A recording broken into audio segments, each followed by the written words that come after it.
I hate water. We're live now.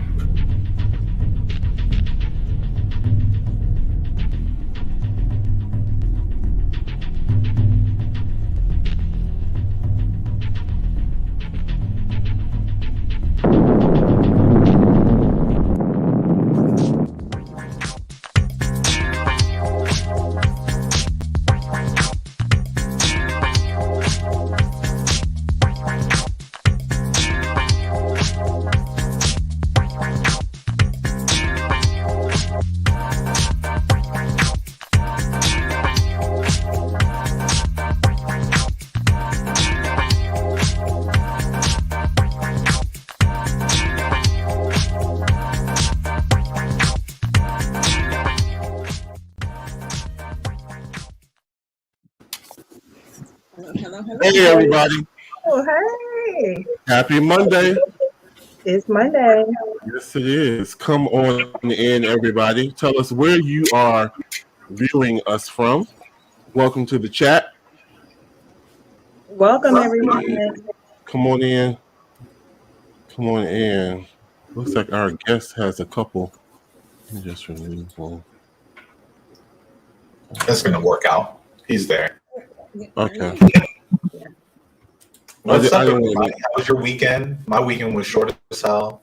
What do you mean short as hell? What you mean We short? all get the same amount of days. What do you mean? I know, but it just felt short. I'm not saying that it was literally shorter. It just felt like, wait a second, it's Sunday? It was fine. I'm not complaining. But I definitely felt like, man, for it to be Monday, if it wasn't for daylight savings time, I think I would have been miserable. Oh, I Yeah, hate that extra hour made the difference. I'll give it credit, even though I think they should get rid of it.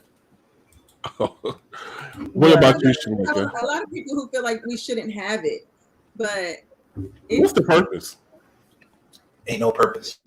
Just Right, for something to do, right? somebody. There was a purpose, but it's not. It's no longer relevant.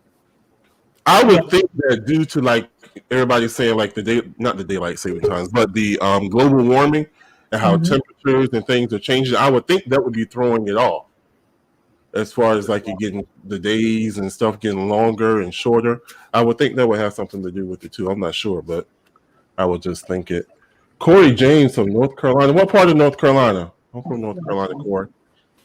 What part are you coming in watching us from? So nobody else had anything else fun to do this weekend? I've been recuperating. I had a minor procedure last Tuesday, so I've been shut in. Oh, okay. Are you feeling good? You didn't call me so I could pray for you. You know what? Yeah.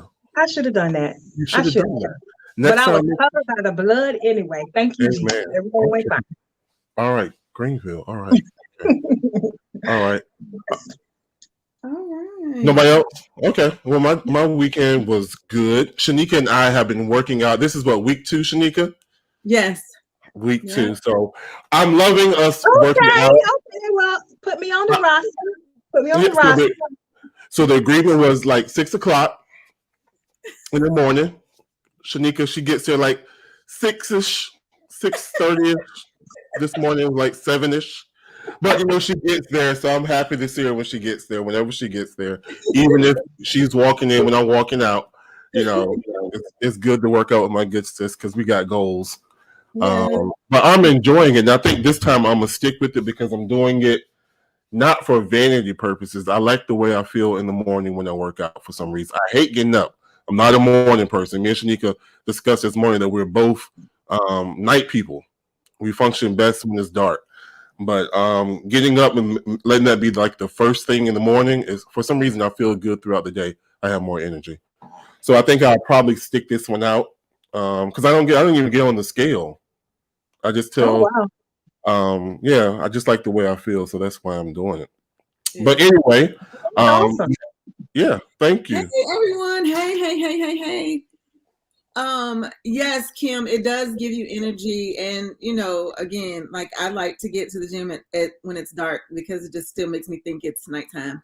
And so like I was sharing with Will that when I was in college, like, of course, in college, everything happens at night.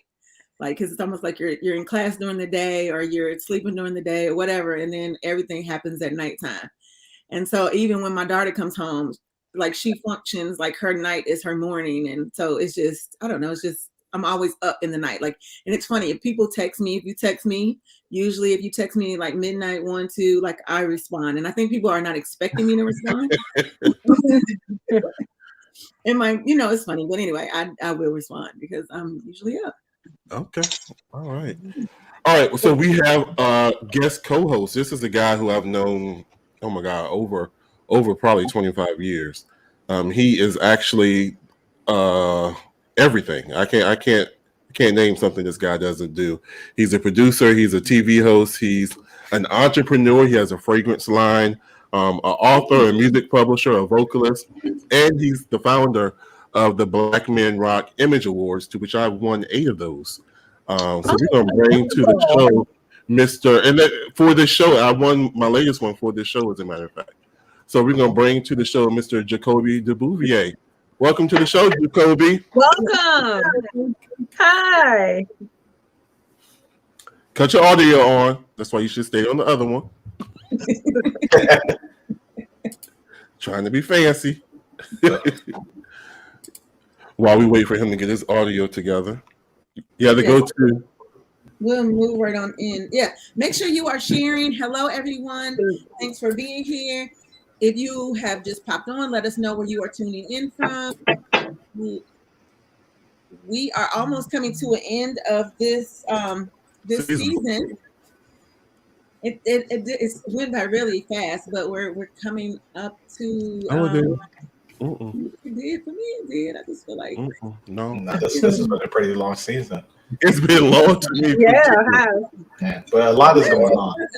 Everybody has other stuff to do, and I kind of did too. But anyway, yes, Locks, you do. Shanika, Locks, yes, you do. I have lots of, oh. Yes, I'm still working up. I got it. I need to know. Okay. Anyway, that's right. Top secret.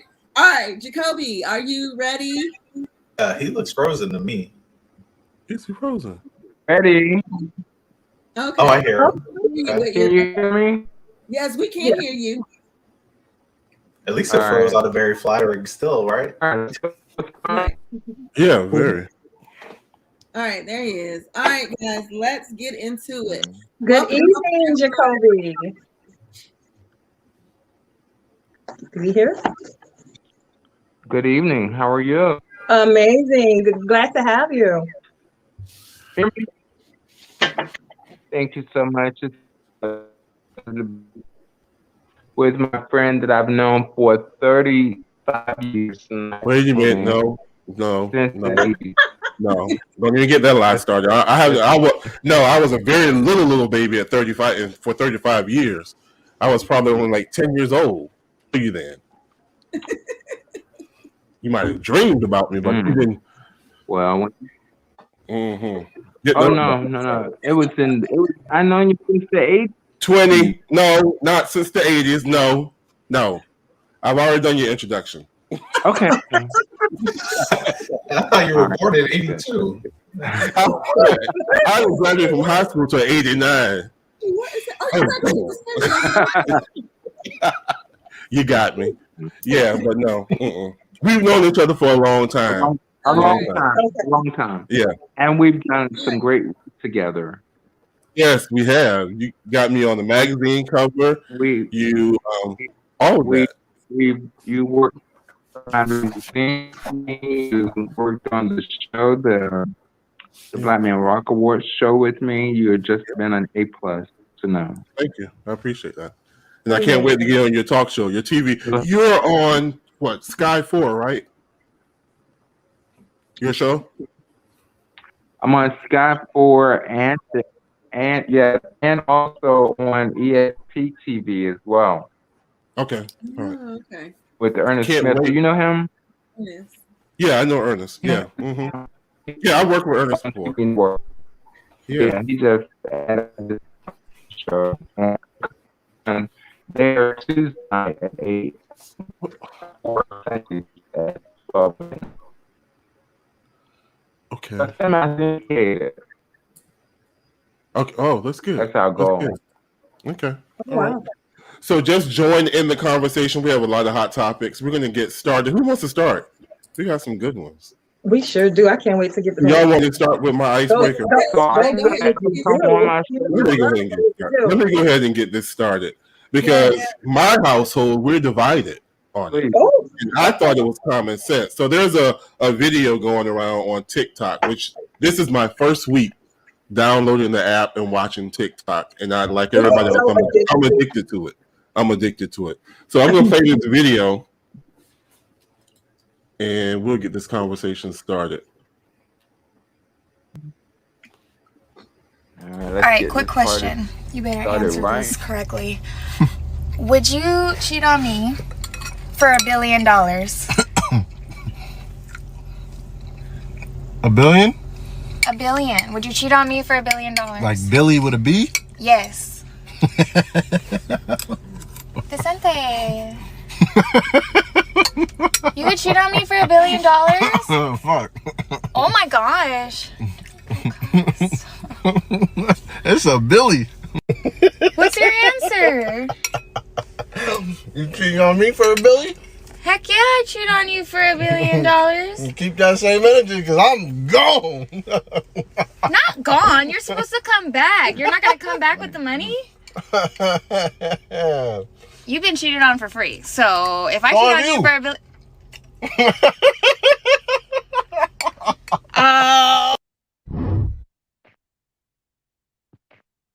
Okay, so the question is, would you cheat on your spouse or significant other for $1 billion with the B dollars? Yep. Tell the truth. Yep. Tell the truth. I don't want none of those holier than thou answers. I sure would. I said, damn, yeah, hell yeah. I most certainly would. And come Of home with course, the money. I got this long biblical answer from my spouse about no. I was like, child, please, you Right. tell it to somebody else. I asked Walter too, and he kind of like looked at me, and I was like, tell the truth. Like, tell the truth. That he started off with I was like, listen. Well, let me just go and help you out, because if you even trying to part your lips and say no, let me help you. Let me help you.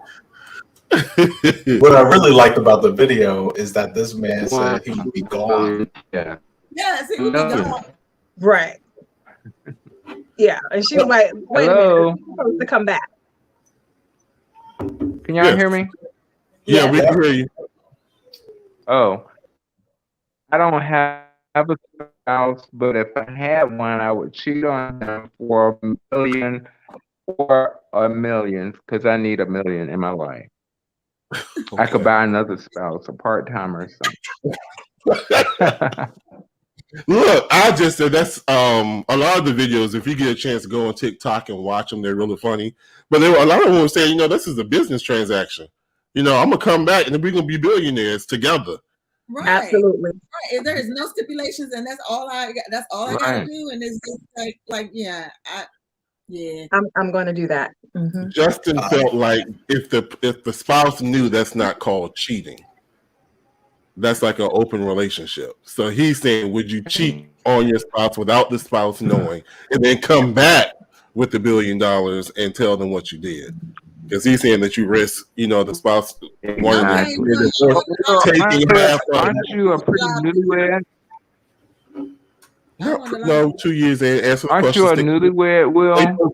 Stay focused to the question. Look, I'm just. I won the lottery. If you need not to know that I cheated, I won the lottery and I went to go pick up the money. Girl, that ain't even gonna work. Just go ahead and say, look, I had to give it up to get it. So you with it or you're not. Okay. Oprah hit me up. Oprah said she needed something. And she paid me $1 billion. So I didn't hear your answer. I definitely. Yeah, I didn't really give an answer. I do think that's true what Justin was saying though, because it's like it's not really cheating if the partner knows about it. That's the whole point, right? Right. It's kind of like so if they didn't know, Anyway, I'm just saying, I think everyone in this chat could say that they definitely do that just for $1 billion. I would What a be great like, I'm way taking of the you money. saying you would without saying you would. Yeah. I'm saying I'm taking the money, man. That's all I'm saying. Are y'all taking the audience? Are y'all taking the money? Are you leaving the money on the table? Are you taking it? Are you leaving it? I'm gonna be mad as hell. I'm taking it. If somebody offered you $1 billion, At this point, I'm taking it for 500,000.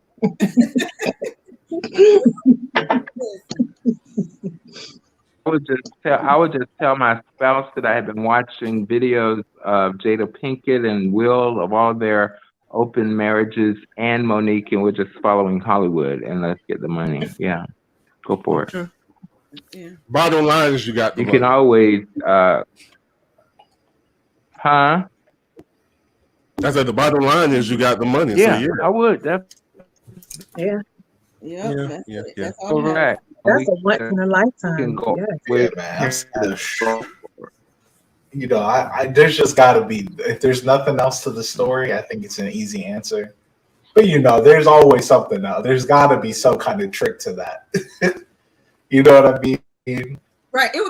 That's just too easy. That's just too. It's too easy. It's got to be something crazy with it. It's got to be like Harvey Weinstein, snakes with some roaches or something. I don't know. Like it's got to be. But that's kind of what I mean, right? I'm like, why? Now hold up a second. Why are you gonna give me $1 billion? You know, people out here cheating for free. Right. And that's what she said. You better get cheated on for free. Exactly. All right. I'm like, do you have an STD? Right. I'm just saying, is there something that I'm going to have this special considerations? Special considerations. But you know what? Some people have it. What's that guy that has Tesla? Like, isn't he in the hundreds of billions? Right. Yeah, Elon Musk. Yep, Elon Musk. $1 billion would be nothing to him. Yeah, that's another thing. I might ask for more. If they got $1 billion, they got more than that. Right. Exactly. The rich get richer. Yeah. Okay, so that was my question. The consensus is, we all doing it. All right. So right. We need like little paddles. I would. Oh yeah. All right. So last week we talked about Will Smith and that his memoir was going to be, his docuseries is going to be coming out. Yeah. And so I've been seeing some excerpts from his book. So the recent one of the most recent ones, he stated that he contemplated killing his father for the abuse that he kind of like was projected onto his mother. His mom, He said that he remembers an incident when he was about 9 years old where his father punched his mother in the side of her head, and she kind of like fell over and was bleeding and things from the mouth. And he vowed at that point that when he got bigger and stronger, that he, would do something to his father. So when he became older and his father became ill with cancer and he went to take care of his father, he was wheeling him to the bathroom, and for a second he stopped and thought about pushing him down the stairs. Whoa. And then he kind of like came back to reality and was just like, okay, like no. And then he proceeded on with, taking him to the restroom. So my question to you is, have you ever, as a child, and maybe even as an adult, have you ever contemplated doing harm to someone because of harm in which they caused you or your family, whether when you were a child or even as an adult? And I can answer. I can honestly answer that question. Which it's a yes for me. I have when I was younger.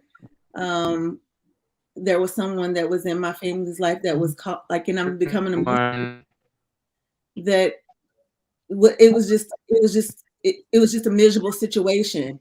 And for many days I contemplated like how I could do harm to this person just so that they would no longer be around. So devastating. The things that were happening it was just too much. It was too much for a child to have to. Hey, Jacoby, it was just too much for a child to have to endure. So that is my question to you all. Have you ever thought, and maybe for some of y'all, maybe you don't want to answer it, but I get it. But as a child, that is my even as an adult, because he contemplated that as an adult, and he was like, basically, and he in his mind he was like, I could get away with it. Mm-hmm. So, yeah, I mean, I definitely have contemplated hurting a couple of people.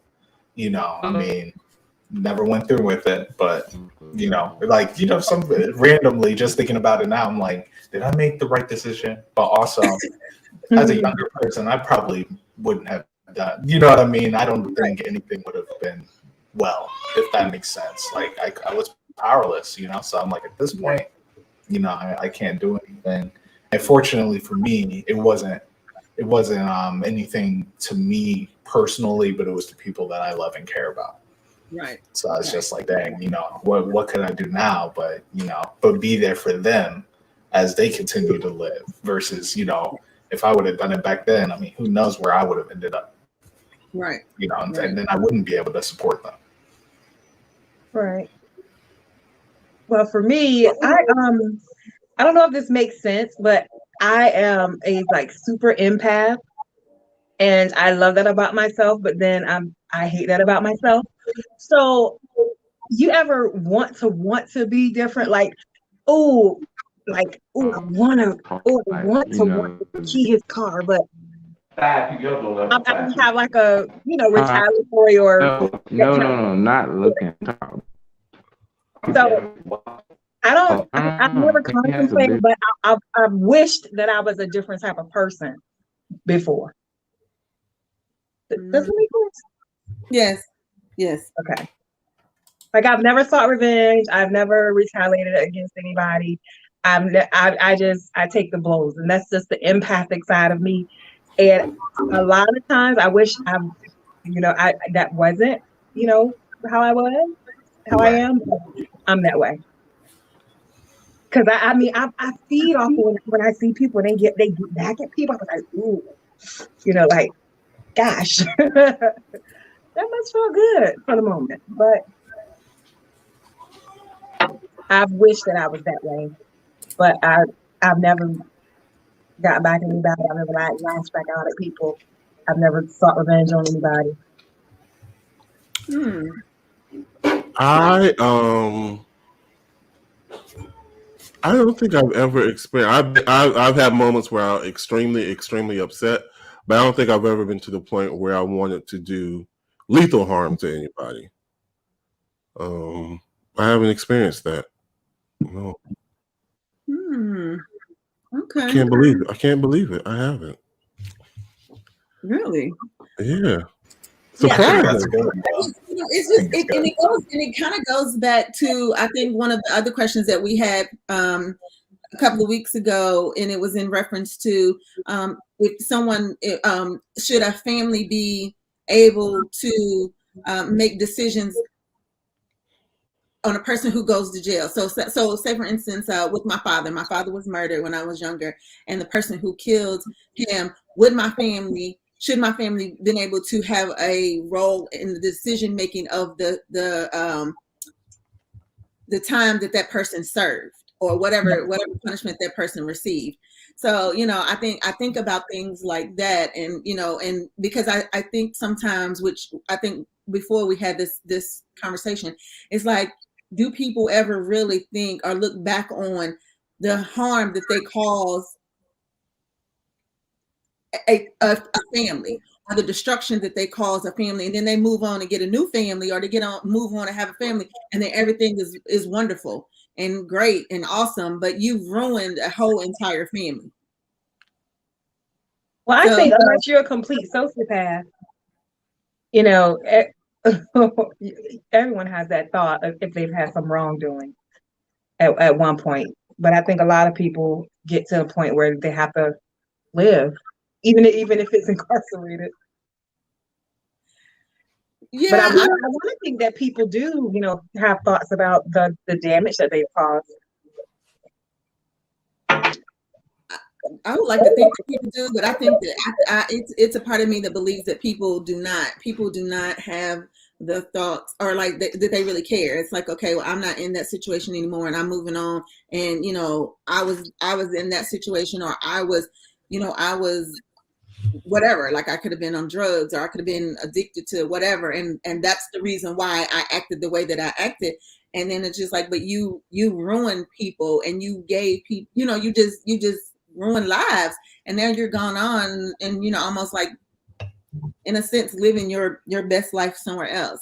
But for me, it was a couple of times. I had already, it was a couple of times where I was like, okay, I feel like I am going to be in juvenile hall, or I'm going to be, because I desperately need to take this person's life, because if this is what the rest of our life is going to look like, I cannot do it. I cannot do it. Wow. Glad you did.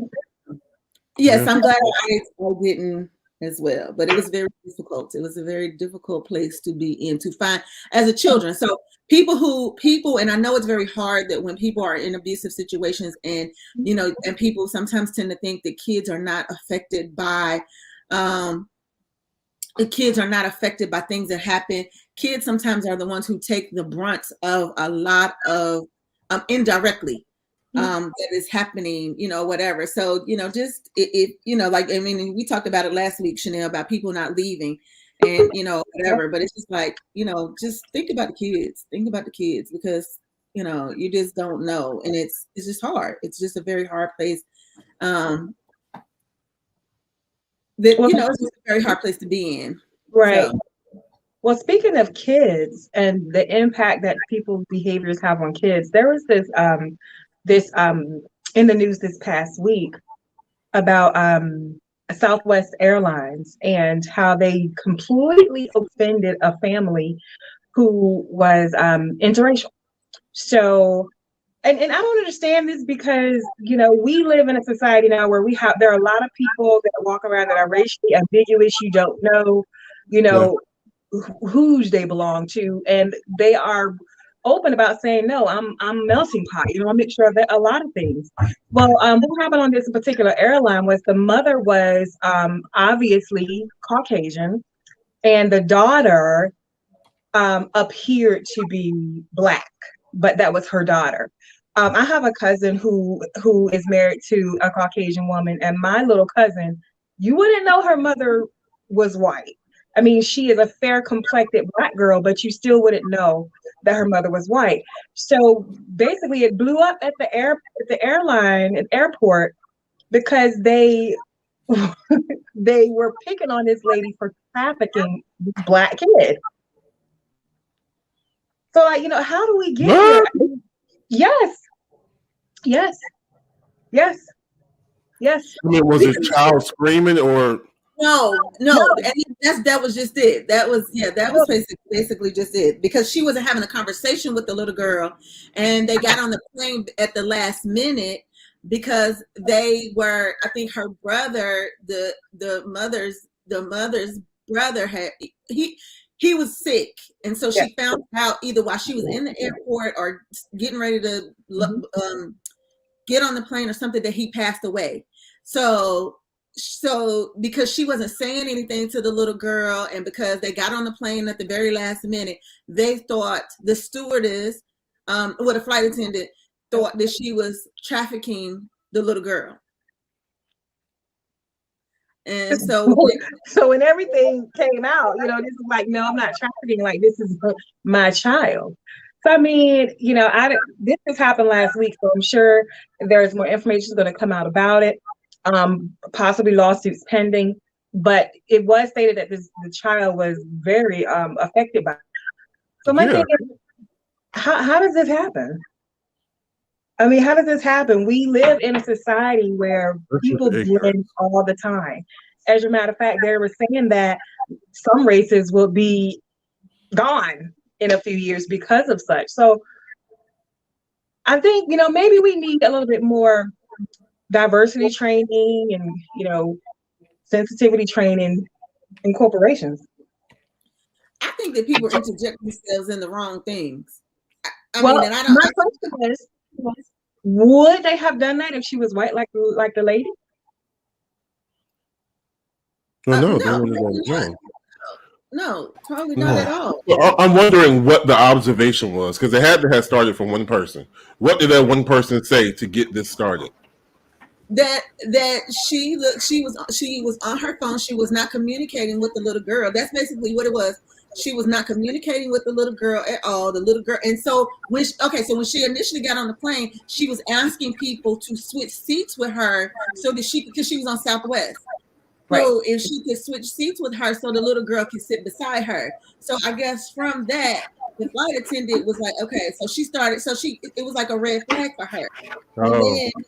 And then so with the red flag, so I guess she just kind of, just kept an eye on them. And then she was like, okay, she's not talking to her. Like, does she even really know who the little girl is? Whatever. And then, she was kind of like on her phone. And so that was that. And so then she notified the police or whatever. So when they landed, the police came or whoever came, and then they separated her and the little girl. These were human trafficking. And then they, questioned the little girl. She was crying, and then the mom was like, "This is my daughter. We were late getting on the plane because, she tells the whole situation about her. She tells the whole situation about her brother and what was happening and all that. But like Kiana was like, people need to mind their business. But in a sense, and then both Fabian and Kiana, it's like I'm torn because it's like things happen, like we said last week with the situation on the bus in Philadelphia. I think it was Philadelphia on the train, and the young lady was raped, and all those people sat there and watched it, and nobody did nothing. Then you got the white lady that's on the plane with her daughter, and the flight attendant thinks she's sex trafficking. Then you got the man who kidnapped the 60-some-year-old man who kidnapped the little girl, and then she got the sign off the TikTok, and somebody saw her in the car and they called the police. Like, I just don't. Well, for this situation, I think every flight attendant is vigilant against certain things, and we know that flying has become more dangerous. But I really think with sex trafficking, a lot of rumors have kind of made it seem like a movie when, like, really the majority of sex trafficking is not even caught. People don't see it because they don't recognize that it's what's going on. Because movies have made us all think it's like the kidnapping victim. I'm not saying that never happens, but a white lady with a black child on a plane. Why is this child flying unattended and and the airline isn't notified? The airline is notified because she bought a ticket for both of them. End of story, right? This flight attendant, I think, kind of went too far with it. She could watch. What is she going to do? Now the cops and Cubs separated. If it really was sex trafficking, what was going to happen next? Right. That's all I'm saying. Were they going to arrest the white lady? Like, you're sex trafficking. It was a kidnapping. And the funny thing about that is, it's a family that I follow on Facebook who she's black and she's adopted a white son, and she said she has been in places and taking him to the doctors, and they're like, where's his birth certificate? Like, we need his birth certificate, because you're saying his mother, but how, prove to us that you're his mother. And she's like, but if he wasn't white and he was black, would you be asking me for birth certificate? No. And that's the thing. Right. And so, it's just it's a very fine line in a way. And between people minding their business and people not minding their business and just kind of being aware. And then once you are aware, or you're paying attention to it, it's like, at what point do you say something? At what point do you, what I'm saying? Like, when do you say something? When do you intervene? When do you, when? Like, right. It's a flight attendant. When I was younger on the plane, the flight attendants were nice to me. Hey, how you doing? You want some extra candy? I'm like, she ain't talked to this lady. She just was staring at this kid the whole time. I wonder if that's really her mom. You know what I'm saying? Like, she could have been like, hey, you want some candy? Yeah, and I did. Nathan brought up that DC hotel. That story was wild. And I mean, I'm still kind of like, man, unfortunately, sex trafficking is a lot easier than setting up random people to be kidnapped from a hotel room.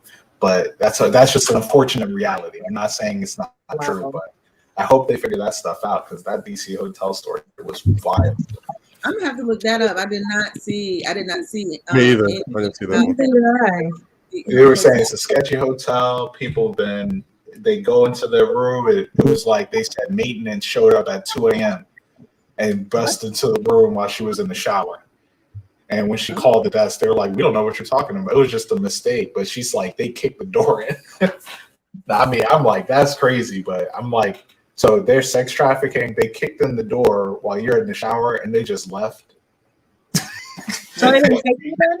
Yeah, I'm like, aren't they going to take you? I mean, I'm not saying that it wasn't inappropriate, but I'm still kind of, I'm like, yeah, that's a little suspect. Yeah, we can see they didn't do anything. You were just in the shower. They could have taken you out of there if it was like that. But maybe something else is going on.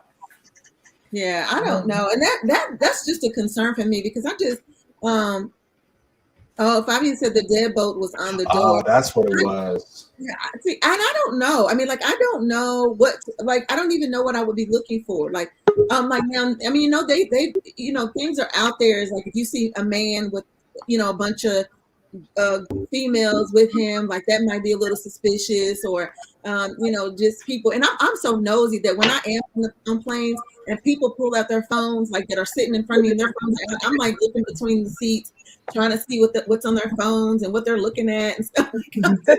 Shanika, nobody wants you sitting behind them on the plane. You better sit in the front. Go ahead and get first class. Someone bump her up to first class. I just need to, like, okay, what's going on around? Like, I just kind of need to know, like, what's happening in front of you? Like, what are you looking at? And, what are you reading? And, I don't know. I just need to, I don't know. I just always have. Yeah, but no, that DC story, I mean, y'all got to read it because, okay, that's it. They couldn't get in, so they couldn't take her. And they're saying that she was saying that it seems like the whole hotel is in on it. And they're talking about there's all these complaints to the DC police department, but no one's doing anything about it. But, like I said, I'm always suspicious of these kind of stories. I got to see more. Yeah. Oh, wow. Yeah, I don't know. I mean, and I think that when it comes down to stuff like that, because it was another story that I had seen where and I think it was like upper Maryland, probably close to DC, where it was another. It was that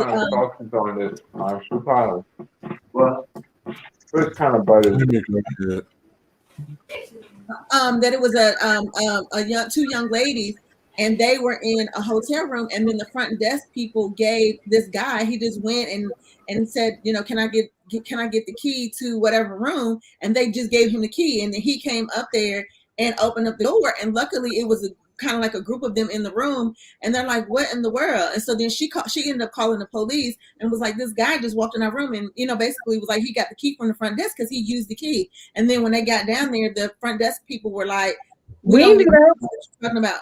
Right. And so, so I do think that when men, it to me, I think that when it comes to like that, like, it could, because it was two men that were at the front desk. And when the cops showed up, she kept going and was like, "No, like, this is not right. Like, why does he have a key? Why did y'all get?" And then it was like, "Oh, well, he said he was your boyfriend." She was like, "No, but we checked in. There was no men with us." You're supposed to give that key to the person on the name that's on the room, Lord. Right. So, and it's just, I mean, it's just weird, and it's just hard to determine like what's what and who's what. But I'm nosy, so I just watch people. I'm a people watcher. So Nate asked, he said, "Do y'all think y'all are aware of your surroundings enough to know if you were about to be taken?" I don't ever get out of my car right away. Like, I never get out of my car right away. I'm aware, but I'm also aware of how much I weigh. Okay, what does that mean? Dead weight, nigga. Dead weight, nigga. I'm serious. Now, people can pick me up, but dead weight is different. You're gonna struggle. You are gonna struggle. You and your crew. So Shanika, what do you do when you say you don't get out the car? What are you looking around? I never kind of get out the car right away, and then if I feel like But like what are you doing? No, I just kind of like just sit in my car and just kind of like look around and just kind of see, like, just scope it out first. You know what? I do stuff like I don't park beside vans. I never park beside vans. Yeah. I don't park beside vans, but I don't get out of my car like right away. And then like if I feel like somebody is coming and they kind of like walking up behind me really fast, like I do like an abrupt stop and be like, how would you do that? Like I'll do just an abrupt stop. Like, so if you just happen to be just walking fast and not really walking up on me, like, then you will go on past me, whatever. Okay. But like, even like, I remember not a couple of weeks, it's been about a month ago or so. Well, actually, when I was out of town and I was in the store and this guy, like every aisle I was on, this guy was on. And so I just kind of like, and he was like on the phone and he was speaking Spanish. So I didn't really know, and then I was like, okay, so in my mind, because I was with, my nieces. So I was like, if he say Trey, if he say uno, dos, Trey, like I know that he's talking about us. He's talking about us, and it's gonna be on and popping on his app, okay? Because he was in the toy section, but he had no kids. So I was just like, and every time I looked up, maybe he was shopping for a kid. I do that. It could have been, but because I couldn't understand what he was saying, and I felt like every aisle I was on, you was on, and everyone I kept moving on, you kept moving on, and every time I looked up, you looking at me. No. So what do you say, Shanika? What do you do? Well, I just kind of like stopped and was looking at him, so I needed him to know that I see you. Whether you're looking at me, I see you. I need you to know I see you. So, and then I just pulled, I pulled them close to me, and I was like, stay right here. And then, then I'm just kind of like watching him because I needed him to know that I see you. And okay. Like, couple more minutes, I'm gonna be calling security, or I'm gonna get loud and be like, what you looking at? Because people don't want you to draw no scene. Yeah, exactly. Yeah. So, Okay. Wow. All right. Who has the next topic? Okay, so I saw a flight attendant say when you travel a lot, there's a lock with an alarm that you can attach to your door so you can be alerted when people come in. Yeah. Yeah, I don't know. Hotels just, I don't know. Hotels just bother me. I just don't, like, I remember when I was young and it was cool, but being older, like, I'm not, the hotel situation is, I don't know. Yeah, I always feel like something creepy is going to happen in a hotel, Yeah. People be doing weird stuff, man. The hotel just isn't secure enough for me. Yeah, no, I mean, I'm not going to do it. Sure, if I got to stay at a hotel, I'm staying at a hotel. I'm just saying. In the back of my head, I'm just like, dang. Like, I just don't feel safe. Yeah, that's me. Too much fun. Well, I need to make sure I don't go stay at that hotel when I go to DC. Right. Yeah. All right. Does anyone else have a topic? Or yeah, we Go ahead. Okay. Yeah, I want to so, talking about what do you say? Amir would be checking the whole room. You do that, Amir? Yeah, check the whole room, man. I don't trust it. That's me. That's me. For like people or cameras, or what are you looking for? Yeah, cameras, I just be checking. Like, I don't know. There's something about it where I walk into a room and I'm like, okay, before I'm all undressed, I'm looking at everything. Like, I'm like, what's out of place? Okay. Yeah, I don't like, and like my spouse is very comfortable. Like, he gets comfortable, and I'm like, I don't want my stuff touching. I don't want my stuff touching anything. I don't want even when I go to the bathroom, like, I don't know how people walk on the carpets and stuff in hotels. Like, I need to be fully I'm like that too. I need flip flops on, but I do get comfortable because they have the best comforters and pillows. Yeah, Jesus. Okay, sorry about that, Will. No, you're fine. You are fine. Okay. Okay. So here we go. All right. So this is kind of deep. but it kind of got me to thinking when I was reading about, Jada and Will, they've been, this whole book that's coming out tomorrow, I have to get it. So, he wrote this memoir about his life. So Oprah interviewed him, and I think the interview is on something. I have to go find it, but I read the article. And they were talking basically about, everybody saying that they have an open relationship. And he was breaking it down to really what they mean. It's not really an open relationship because everybody thinks that it's all about sex, but it's not. So let me read a little bit about what the article says. He said, our time apart, which he's talking about when they had this unofficial separation after the August entanglement. Mm-hmm. He said, our time apart helped us both to discover the power of loving in freedom. We're simultaneously 100% bound together and 100% free. Winfrey questioned Smith about the phrase loving in freedom, asking if it meant he and Jada had agreed to an open relationship. But instead of providing a direct answer, he chose to define what he meant by loving in freedom by saying it wasn't strictly about sex. You love in freedom with everybody except your partner, he said, explaining that a romantic relationship is often more demanding and restrictive than relationships with your friends or your children. It's friendship versus marital prison. So we can talk about everything. I think the difficulty that people have and the difficulty in discussing it is that people only think in terms of sex. So the question is, taking sex out of the equation as it relates to you and your relationship or your ideal relationship, what would loving in freedom look like? Wow. That's an question. Loving in a freedom? Loving in freedom. Oh, wow. Well, that's funny because I have recently, I would say recently within the last couple of years, experienced that and was able to understand what that means for me. Because I can honestly say that I had genuine, and I mean legitimate, authentic, godly, deep love for someone in the absence of sex. Okay. And it shocked me. It really did shock me, especially for it to be someone that I was attracted to.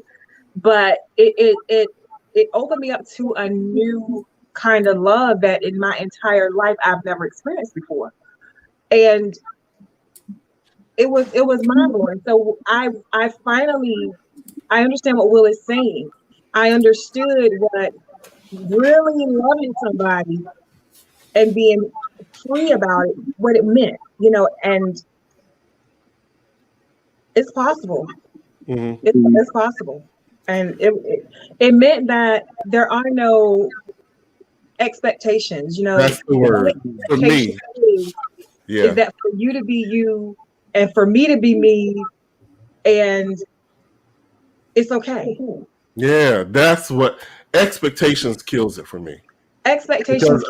I think it's so traditional. It's so last decade, last century, and I just want to be to the point where we can be who we are as individuals, respect one another for being individuals, and not have to try to live within these confines of what a relationship should. I hate the word should. You're not supposed to be doing that. You should be doing X, Y, and Z. If this is our relationship, we should be able to define our relationship for what we want it to be. Exactly. Yeah. And what works for us. To me, that's what loving in freedom is. It's not about, so we're labeling their relationship as an open relationship. To them, it's whatever type of understanding they have. They already said they're not breaking up. They love each other, but they love each other enough that if you want to go have sex with X, Y, and Z, go do that. Right, and that's what when I hear loving in freedom, I hear it means for the other person. I'm going to love you and allow you to be free, and they're going to. Yeah, exactly. And it looks different for every couple. Right. But just not live like that word expectations, but because this is how relationships are. This is what we have to live up to. Right. I think that's true. If you're really comparing it, a lot of people have nothing to compare their relationship to in the first place, and so they make shit up. They make shit up. Then they go into a relationship talking about, why aren't you doing this? Like, Exactly. You're not. Why didn't you do my laundry? Women are supposed to do laundry, and it's all like, Exactly. I mean, wait. So hold on. Before you got married, you weren't doing your laundry. Like, like, did you pay a woman? Was your mom doing it for you? Like, you can't wash your own clothes. I think it's important to really kind of, if anything, well, I think when it comes to expectations, it's okay to have them as long as you communicate what they are before the relationship gets serious. Yeah. If you're like, I expect when we get into this relationship, I expect that you let me travel on the road by myself all the time. That's what I like to do, and that's what I'm going to do. That's fair. As long as you have those boundaries, I mean, and you set those expectations at the beginning, then there's no reason for there to be conflict as long as it's made clear. So I think it kind of goes back to that, because if you're comparing it to other people, it's always something's gonna go wrong, or you'll find out those people you're comparing it to, they'll get a divorce. Yeah, right. Yeah. I thought you were living up to them, and they're not even together anymore. Now what? Because the one part that he mentioned, the marital prison, I can totally identify in relationships, pretty much being in relationship prison. You're used to going out or hanging out with your friends on Fridays, and when you're in a relationship, you're not supposed to be hanging out with your friends. You're in a relationship, or now you're in a marriage. So it's like, okay, so now that we're together, we're sharing our life together, I have to cut my friends out. I can no longer, continue to keep those unions and those relationships healthy and strong, because we're supposed to just be me and you in a relationship. That won't fly with me. I'm gonna have to have my total separate life. What'd you say? I'm gonna have my separate life. What are we gonna talk about? Yeah. I mean, to me, that's why some relationships failed during the pandemic and others flourished. Yes, we talked about that before. Mm-hmm. But that people really got to know each other in the pandemic when they were stuck with each other. Yeah, we did. So Nate said, I expect you to be yourself, not what I want you to be or do, but I don't think that's permission to have sex with other people. I'm the prize. There's no consolation prizes. Wait, is that why you made it? Right. That's why you put it out there without sex, right? That's why you said right. Mm-hmm. Because he said, I think he's saying everybody, the arrangement they have, everybody keeps saying it's an open relationship just so they can have sex with other people, and he's saying it's so much more than that they're giving each other freedoms to do. Oh, and I mean, to me, that makes sense based on, I mean, this isn't their first controversy. I mean, when they were right. Jada was saying that Will was controlling her and making her do stuff she didn't want to do. I mean, now we could talk about if it was wrong for her to sleep with other men or nothing, but at the end of the day, we all have heard those kind of stories, and we all generally are like, man, the man is tripping if he's trying to do all that. Right. So, I mean, if it's true, like, I mean, because obviously I don't know Will Smith personally or Jada. Like, I can't say I know exactly how it is, but from what they describe, I think it's true. Like, maybe they just were like, okay, hold on a second. We're both celebrities and we have our own lives. How do we like be ourselves without losing each other in the relationship? I would imagine Oprah and Stedman's relationship is pretty much like that as well. That's what I would think. They still hanging around each other. Yeah, they're still together. Yeah. Oh. Yeah. But I'm sure they have that type of free relationship, free love, free open love. Mm-hmm. Yeah. Right. I don't know. I mean, well, I guess I don't know anything about Stedman, but when I just think about Oprah, I don't know. I just feel like no matter what, I just can't even imagine her taking a backseat to anybody. Stedman, that's, you know what I mean? Yeah. I can't imagine it either. Yeah. I've seen her take over interviews. She's being interviewed and then she's flipped the switch and now she's the interviewer on other people's shows. So I can't even imagine how it would be at home behind closed doors. Oh my! If Oprah was on this show right now, you know what I'm saying? I feel like our background would change to her face. Exactly.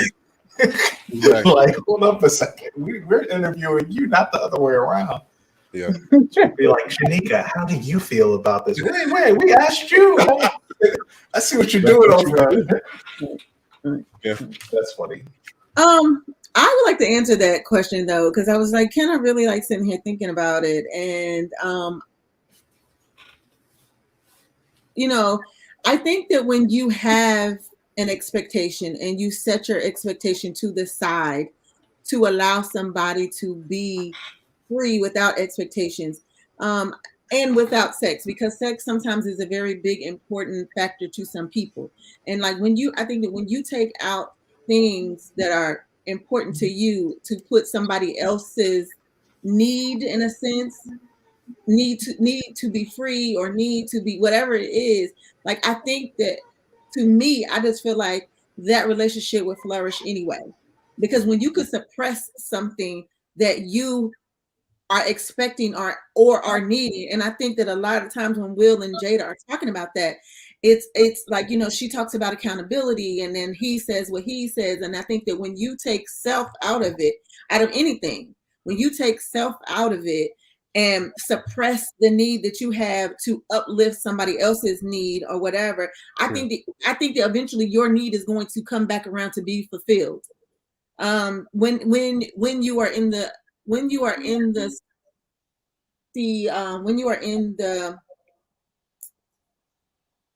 at the point of being able to look at somebody else's need, if that makes sense. Yeah, in other words, being selfless. I mean, that's part of loving someone. I mean, if you really love them, you would be selfless. And so I think that it's just really and I think that sometimes people don't see that. See, some people, I think sometimes people think that when it doesn't flourish, it's because some people feel like, well, you should.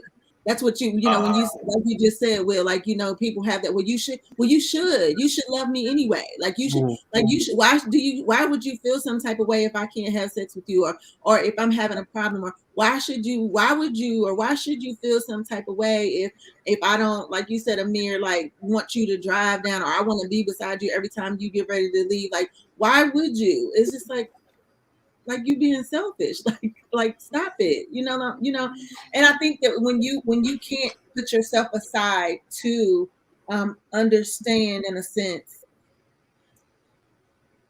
what somebody else is going through to uplift them, that's when I think that the relationship does not flourish. Like, right. I do think that for some reason I feel like I'm rambling, but in my mind it makes sense. No, I think that makes sense. I mean, at the end of the day, if there's going to be expectations, or if you're going to have this open, free, loving relationship, then you better both be supportive of each other, right? Yeah. You can't imagine. I mean, if you're going to, we're all free and I let them do what they do.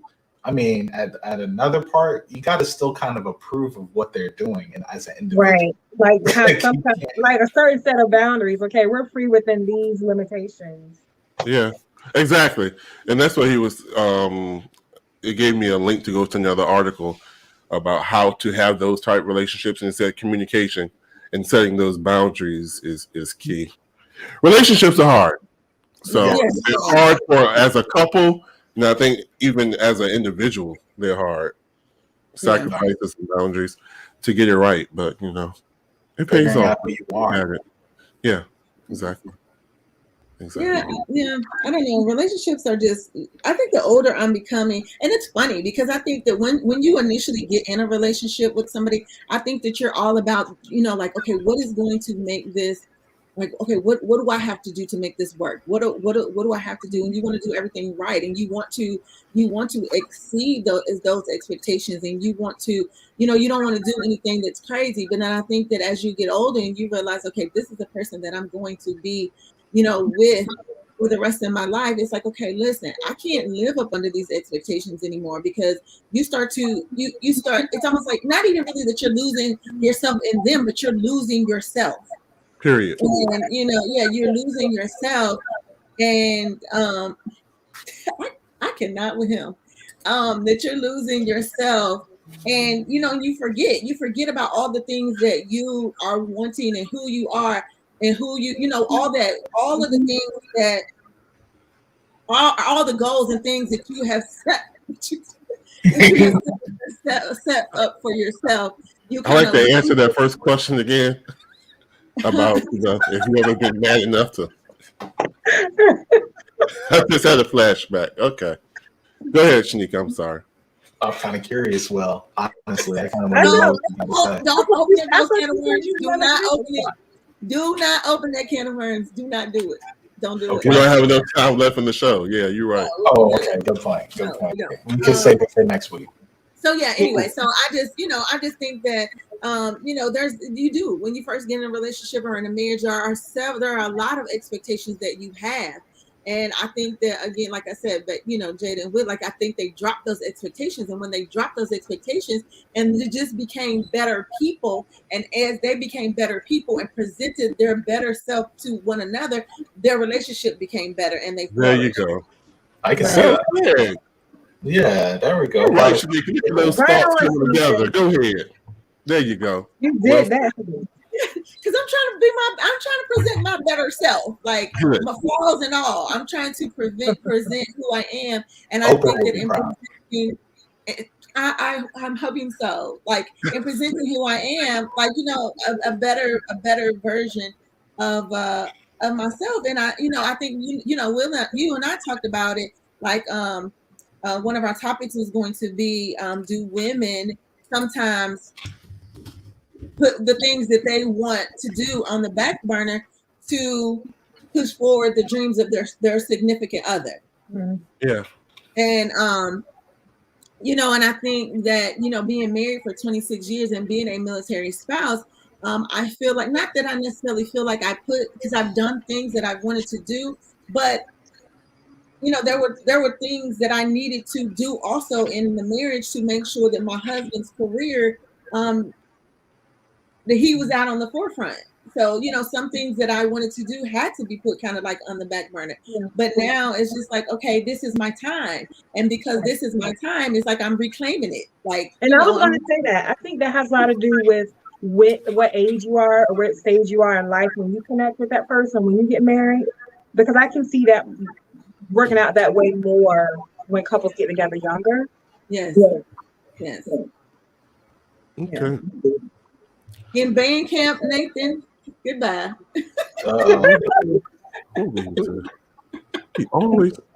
He must have blocked me from that comment. What did he say? He said it was this one time. See, what happened was. We gonna go. Thank you all for tuning in to another show. We got what? More? Two more shows, guys. 2 more. Yes, God. Long but season. Thank you. I don't know what happened to Jacoby. I guess his internet signal, He'll send you an angry text later. Yeah. Well, yeah. I'll think about reading it. So we're gonna go ahead. I think I'm looking a little thin in the face. I feel like I'm looking a little thin in the face. Oh, God. Y'all have a good night. All right, y'all. Y'all have a good week. Bye, guys. Bye.